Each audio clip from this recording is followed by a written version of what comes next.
Hello there, my name is Dan Sheehan. I'm 48 years old. I live in Sarnia, Ontario, Canada, and I'm a huge fan of the show Face Off. I grew up in the 70s, being a huge horror movie nut, and love makeup, love special effects, love everything about movies. I grew up watching the old Hammer films, the old Universal monster stuff. Yeah, old Vincent Price, Roger Corman adaptations, I love those. Huge Vincent Price fan. I'm self-taught. Back in the day, there really weren't a lot of makeup schools or even a lot of decent books. There's a Vinnie Keough book and a few different things. But there really wasn't a lot of material for the up-and-coming makeup artist looking to break into the business or teach himself. Outside of, say, reading old issues of Famous Monsters and going to the library and going to the drive-in and just absolutely watching anything and all things horror. So I did a lot of that sort of thing, got into doing theater productions and plays when you're young, and eventually kind of worked myself into, eventually moved to Toronto and got into the film industry in the 80s. Probably had a good 10 or 15 year, run, working in the business and in and around Toronto. I did some work in Vancouver and did some work in Boston.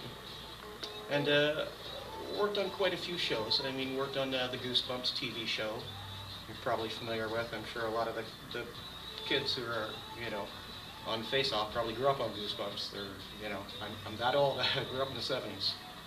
But, and it was a fun show. It was great. It was on there for a couple years or a couple seasons. And it was, you're getting paid to sculpt and play around in clay and make monsters every week.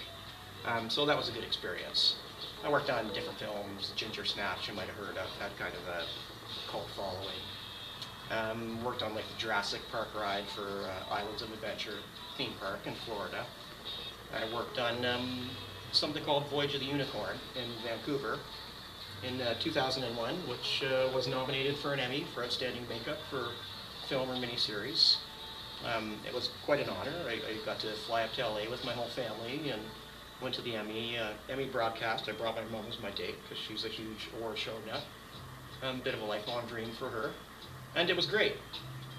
We, of course, didn't win. We were beat by someone named Vinyl or something. Oh, that's not important. Anywho, it was a great experience. After that, around 2003, things kind of seemed like they started slowing down a little bit, at least in the Toronto area.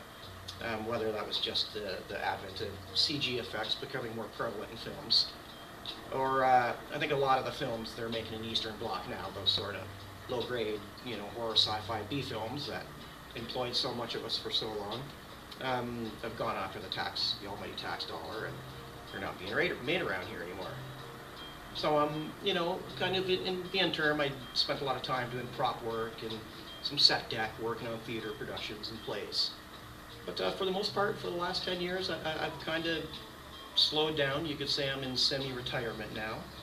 I don't want to say this business has a way of ravaging your youthful good looks, but this is how I looked when I started, and this is how I look when I've ended.